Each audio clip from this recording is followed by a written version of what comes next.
샬롬! 오늘도 큐티의 자리에 나오신 여러분들 한 분 한 분을 주님의 이름으로 환영합니다. 오늘 우리가 함께 나눌 큐티의 제목을 한번 살펴보면 행위를 뛰어넘는 은혜입니다.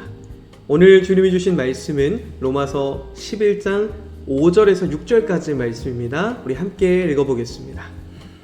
그런즉 이와 같이 이제도 은혜로 택하심을 따라 남은 자가 있느니라. 만일 은혜로 된 것이면 행위로 말미암지 않음이니 그렇지 않으면 은혜가 은혜 되지 못하느니라. 아멘. 오늘 말씀인 로마서 11장의 전체적인 성경 해설을 우리 함께 살펴보도록 하겠습니다. 로마서 11장은 신약 성경에 포함된 로마서의 한 부분으로 이스라엘의 미래에 관한 내용을 다루고 있습니다. 로마서 11장 5절에서 6절은 하나님의 은혜와 인간의 행위 사이의 관계에 대해서 말하고 있습니다. 이 절은 하나님의 구원은 우리의 행위에 의한 것이 아니라 오직 하나님의 은혜에 의해 주어진다는 중요한 원칙을 강조하고 있습니다. 은혜로 택하심을 따라 남은 자라는 말은 하나님의 은혜에 의해서 구원을 얻은 사람들, 즉 성도들을 가리킵니다. 이 은혜는 인간의 행위나 업적에 의한 것이 아니라 하나님의 자유로운 선택에 의해서 주어진 것임을 명확히 합니다. 또한 만일 은혜로 된 것이면 행위로 말미암지 않음이니 그렇지 않으면 은혜가 은혜되지 못하느니라는 우리의 구원이 우리의 행위나 선한 업적에 기초한 것이 아니라 오직 하나님의 은혜에 의해 주어진 것임을 강조합니다. 우리가 오늘 본문을 살펴보기에 앞서서 먼저 로마서 9장과 10장의 배경을 한번 살펴볼 필요가 있는데요. 9장과 10장만을 살펴본다면 마치 그들은 더 이상 하나님의 구원을 받을 수 없을 것처럼 이야기가 풀어지고 있습니다. 왜냐하면 이스라엘 백성들은 하나님께 선택받은 백성이었음에도 불구하고 하나님의 훌륭하신 그 계획 가운데 이끄심을 받는 백성이었음에도 불구하고 그들은 하나님의 은혜 안에 거하지 않고 하나님께 더 이상 감사하지 않고 그들 마음대로 살았습니다. 그래서 마치 하나님을 모르는 이들과 크게 다를 바 없는 삶을 살았기 때문이죠. 그래서 하나님은 로마서 9장과 10장의 전반부를 통틀어서 마치 이스라엘 백성들은 더 이상 하나님의 구원을 받지 못할 백성으로 그려가고 있는 것 같습니다. 그런데 오늘 11장을 보면 이스라엘 백성들을 향한 하나님의 구원이 여전히 열려있다는 사실을 우리에게 보여주고 있습니다. 특별히 오늘 본문 말씀을 보면 그런즉 이와 같이 이제도 은혜로 택하심을 따라 남은 자가 있느니라 라는 구절이 있습니다. 그렇다면 여기서 남은 자, 은혜로 남은 자들은 모든 이스라엘 백성들을 의미하는 것일까요? 그렇지 않습니다. 이스라엘 백성 중에 참 하나님의 백성이 있습니다. 특별히 백성을 구별하신 하나님의 은혜를 감사히 받아들이는 사람들, 그 사람들을 남은 자라고 표현하고 있는 것이죠. 바알을 숭배하고 바알에게 무릎 꿇은 그런 사람들을 제외하고 그럼에도 불구하고 그런 상황 속에서도 불구하고 바알에게 무릎 꿇지 않은 자들을 남겨두셨습니다. 이들이 바로 오늘 본문에서 이야기하고 있는 남은 자라는 것이죠. 그리고 이어지는 구절도 한번 살펴보면 은혜로 된 것이면 행위로 말미암지 않음이니 그렇지 않으면 은혜가 은혜되지 못하느니라 라고 이야기하고 있습니다. 이것이 과연 무엇을 의미하는 것일까요? 하나님이 택하여 주시고 하나님이 남은 자로 읽어주시는 것이 우리의 어떤 행위로 말미암음이라면 그것은 더 이상 하나님의 은혜가 될 수 없다는 것을 의미합니다. 우리는 스스로 남은 자가 될 수 없습니다. 오직 하나님의 은혜로서만 가능하다는 뜻이죠. 여러분들 혹시 배너라는 영화를 아시나요? 정말 유명한 영화에서 나중에 리메이크가 되기도 했었죠. 이런 배너가 리메이크가 되면서 한 방송사에서 그들이 촬영을 하는 촬영 현장을 찾아갔던 적이 있습니다. 이 배너라는 영화는 전차 경주를 하는 장면이 많이 등장합니다. 여러분들 전차 아시죠? 말 뒤에다가 마차 같은 것들을 달아서 이렇게 경주를 하는 장면들이 많이 등장하는데요. 주인공은 그렇기 때문에 말을 타는 연습을 굉장히 많이 했다고 합니다. 그래서 촬영 현장을 찾아가 봤는데 주인공이 감독에게 이렇게 얘기하는 장면이 나온 겁니다.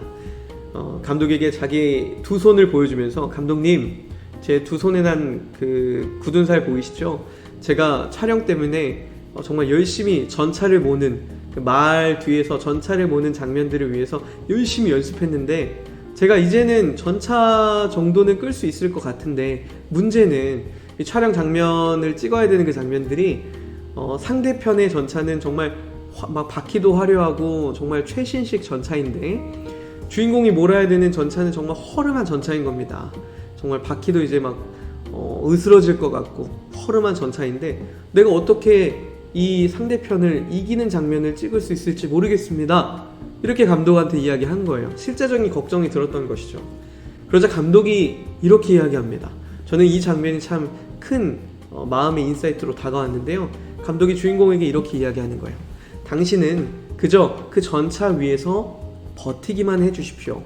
그러면 감독인 내가 당신이 승리하는 장면으로 만들어줄 것입니다. 이렇게 이야기하는 겁니다. 오늘 말씀도 마찬가지입니다. 하나님께서 어쩌면 이 감독과 동일한 메시지를 이 본문을 통해서 우리에게 들려주고 계시는 겁니다. 너희들의 어떤 행위로 말미암아서 내가 너희들을 택하고 남은 자가 되도록 한 것이 아니라, 너희들은 그저 나의 자녀로서 믿음으로 그 자리를 지키고만 있으면, 버티고만 있으면 내가 너희들을 이 세상에서 승리하도록 만들어주겠다. 이것이 오늘 하나님께서 우리에게 하시는 말씀입니다. 오직 우리는 하나님의 은혜로서만 택함받고 구원받을 수 있다는 사실을 여러분들 잊지 마시길 간절히 소망합니다. 자, 이제 우리가 나눈 말씀을 기억하면서 묵상하고 성찰해보는 그런 질문들을 함께 나눠보겠습니다. 본인이 하나님의 은혜로 택함을 받았다고 느끼는 순간이 있었나요? 그 경험은 어떠셨나요? 여러분들이 살아가면서 하나님의 은혜로 택함을 받았다고 느낀 순간들을 나눠보자고 이야기하는 것 같습니다. 분명히 있으시죠? 그런 순간들을 기억해보고 그 경험이 어떤 경험이었는지를 나눠보셨으면 좋겠습니다. 저는 오늘 이렇게 한번 질문해보고 싶은데요. 그렇다면 택함을 받은 우리는 어떻게 살아야 할까요? 이렇게 한번 질문해볼까요? 물론 하나님의 은혜로 우리가 택함을 받았지만, 택함을 받은 우리는 그러면 어떻게 살아가야 하는지를 한번 질문해보고 싶었습니다. 자, 질문 보내기. 네, 답변이 도착했는데요. 함께 확인해보겠습니다. 네, 말씀은 에베소서 4장 1절 말씀입니다. 그러므로 주 안에서 갇힌 내가 너희를 권하노니 너희가 부르심을 입은 부름에 합당하게 행하여. 아멘. 자, 내용 한번 살펴보겠습니다. 자, 우리가 이렇게 질문해 봤고요. 생명의 말씀 한번 함께 보겠습니다. 우리는 은혜를 받은 자로서 감사와 순종의 삶을 살도록 부름받았습니다. 이는 우리가 그리스도를 통해 받은 사랑과 자비를 반영하는 삶을 살기 위해 노력하는 것을 의미합니다. 우리는 다른 사람을 내 몸처럼 사랑하고 도움이 필요한 사람들을 섬기며 지역사회에서 정의와 평화를 추구하도록 부름받았습니다. 우리는 예수님의 모범을 따르고자 노력하면서 겸손과 온유함, 친절로 우리의 삶을 표시해야 합니다. 그리고 우리는 우리가 가진 모든 것과 우리의 모든 것이 하나님께로부터 온 것임을 인식하고 하나님께 영광을 돌리는 방식으로 살도록 부름을 받았습니다. 은혜를 받은 자로서의 소명을 실천하기 위해서 매일 그분의 인도하심과 힘을 구하기를 바랍니다. 네, 정말 중요한 말씀을 해주었는데요. 우리가 하나님의 은혜로 선택을 받았지만 하나님께 택함을 받은 것이 당연한 것이 아니라는 사실을 늘 기억해야 한다는 겁니다. 모든 것이 우리 하나님께로 온 것임을 인식하는 그 순간 우리는 당연히 우리의 삶을 통해서 하나님의 사랑을 전하고 하나님의 향기를 전하는 일들을 할 수밖에 없는 것이죠. 그것은 당연한 열매라는 사실입니다. 오늘 이 말씀을 기억하면서 우리가 하나님께 구원받고 택함을 받은 것이 우리의 어떤 행위 때문은 아니지만 하나님의 은혜를 우리가 당연히 여기지 않고 삶의 열매들을 통해서 하나님께 영광 돌리는 삶을 살아갈 수 있기를, 그런 하루가 되기를 주님의 이름으로 간절히 소망합니다. 우리 이제 함께 기도문을 읽고 오늘 큐티를 마무리하겠습니다. 사랑의 하나님, 우리 모두가 여러 가지 어려움과 고민에 시달리는 이 시간에도 당신의 은혜가 우리를 지켜주심에 감사드립니다. 주님, 우리가 당신의 은혜로 택하심을 따라 여전히 이곳에 남아있음을 알게 해주십시오. 우리의 힘든 시간과 어려움 그리고 실패들이 결코 은혜를 받는데 걸림돌이 되지 않게 도와주십시오. 당신의 은혜가 행위에 의해서 이루어지는 것이 아니라는 사실을 기억하게 해주십시오. 우리의 모든 노력과 행위, 심지어는 실수와 실패조차도 당신의 은혜를 막을 수 없음을 알게 해주십시오. 당신의 사랑이 우리에게는 은혜로, 우리의 삶에는 희망으로 나타나게 해주시는 주님, 우리를 보호하시고 이 어려움 속에서도 우리가 당신의 은혜를 경험하게 하십시오. 이 모든 것을 주 예수 그리스도의 이름으로 기도드립니다. 아멘.